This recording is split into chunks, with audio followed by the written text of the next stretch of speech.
का नाता उससे कहीं, मगर ये तो हमेशा के लिए इस घर खून का रिश्ता है हमारा, मगर पत्नी का नाता उससे कहीं ज्यादा गहरा होता है,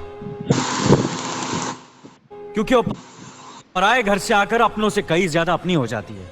पर अगर ये वापस लौटने के लिए जा रही होती तो मैं जरूर जाता, मगर ये तो हमेशा के लिए इस घर से जा रही है।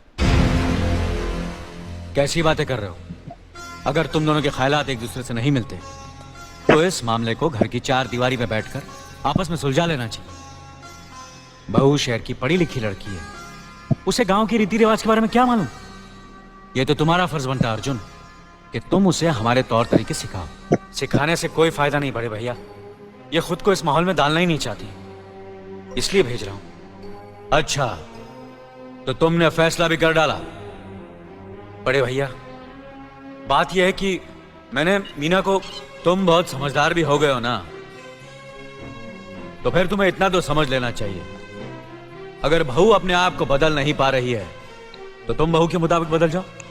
आखिर वो तुम्हारी पत्नी है, उसका साथ देना तुम्हारा धर्म है, तुम्हारे भरोसे ही तो उसने अपनी सारी जिंदगी सौंप दी तुम्हें। अर्जुन, मेरे दर्द पर तुम तड़प उठोगे, तुम्हें तकलीफ होगी तो मैं रो दूंगा, क्योंकि हम दोनों एक ही मां की संतान हैं, खून का रिश्ता है हमारा, मगर पत्नी का नाता उससे कहीं ज्यादा गहरा होता है, क्योंकि वो पराए घर से आकर अपनों से कहीं ज्यादा अपनी हो जाती है, परछाई बन जाती है हमारी। पति शरीर है तो पत्नी उसकी आत्मा है, पत्नी ही पति के जीवन को सही अर्थ देती है, उसे कामयाब बनाती। पत्नी के बगैर पति बेजान और बेमाने हो जाते। अगर आज तुम अपनी पत्नी को हमेशा के लिए उसके मैके छोड़ाओगे तो यह गांव, यह समाज क्या कहेगा हमारे बारे में? जरा सोचो अर्जुन, न्याय के सिंहासन पर बैठकर जो लोगों के अच्छे बुरे का फैसला करता है, अगर उसी के घर में नाइंसाफी होगी तो लोग हंसेंगे हम पर, किसी को मुंह दिखाने के काबिल नहीं रहेंगे हम। बड़े भैया, मुझसे भूल हो गई, मुझे माफ कर दीजिए। मुनीम जी। जी मालिक।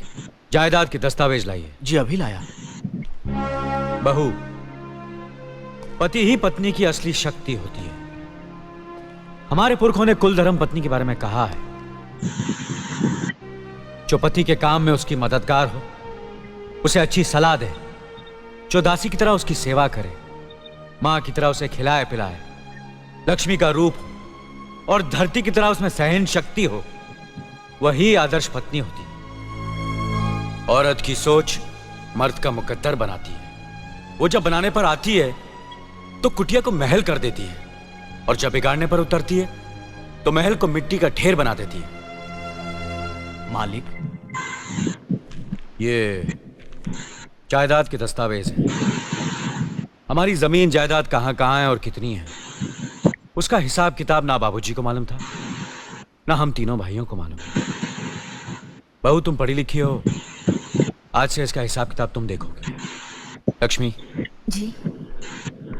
अपनी अभी वो गुच्छा और ये कागजात बहू को दे दो।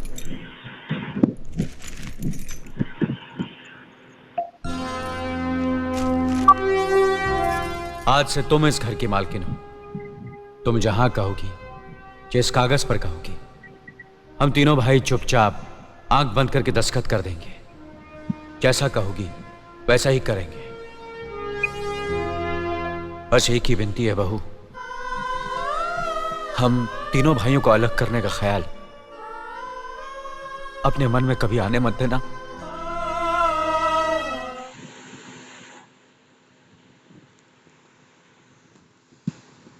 झूठ बोल रहे हैं।